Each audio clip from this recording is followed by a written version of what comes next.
when we do you mind if I just go into the garage to take? I'm going to lift a small piece of workshop sculpture into the car, which I must put in before we go. Is that all right? I'm just going to. It's a bit of a dump in there as well, but you know.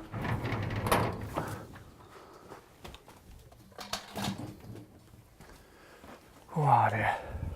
Just one of the smaller pieces. I tend to make a few small ones now and again at the workshop at home. I'll just put that in there. But it'll get to a point where I won't want to make any more. I don't want to keep making and keep making. I've got loads of orders pending from throughout the year, and my problem is keeping up with those orders. I've always been fortunate enough to have a product that I can sell. So I've survived, and I've kind of, as an animal sculptor in this country, I've done very well. But I just feel there's something more. I've got to sort of kind of push for a bit more.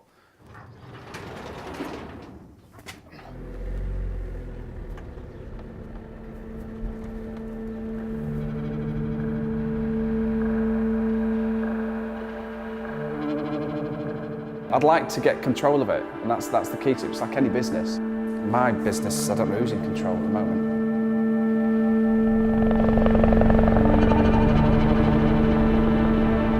The ideal for me is to sort of do Chelsea this year, hopefully make it semi-successful, and spend the rest of the year just working for that one show, so I can actually put a year's work into one event.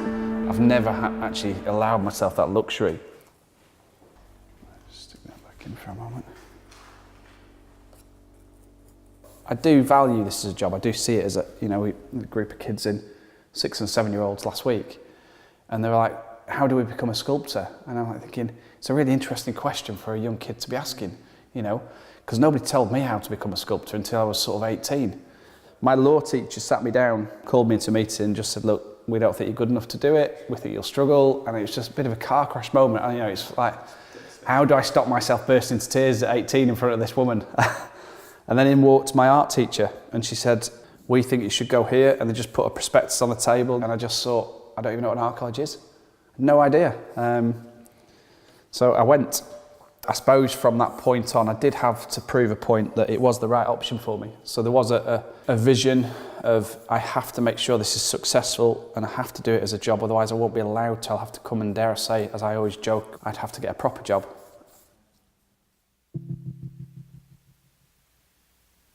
Sometimes you will make products because they are orders for your wages, dare I say. It doesn't devalue that piece of work, because I'll still put my heart into whatever that commission is or that order may be. I still want it to be a strong piece of work, but it doesn't allow new development time. This is what I've chosen to do, and I've been doing it for a long time, so I've got to do something special. In my mind, I've got to start doing something special with it. I know I've got the platform to do that at Chelsea Flower Show, because I could turn up to Chelsea Flower Show with him 20 foot high and they'd be delighted. I then start to get that status because that's on telly.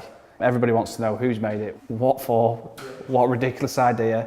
It's going to get its critics, it's going to get its positives, and that's where you start to develop yourself as more of an artist. You start to brand yourself, it's that marketing, and you know, it's so important, and sometimes you've got to do that wow piece to make yourself noticed. So it is like wearing a clown's outfit, and it is putting yourself on stage and being prepared to sort of accept whatever comes with that. A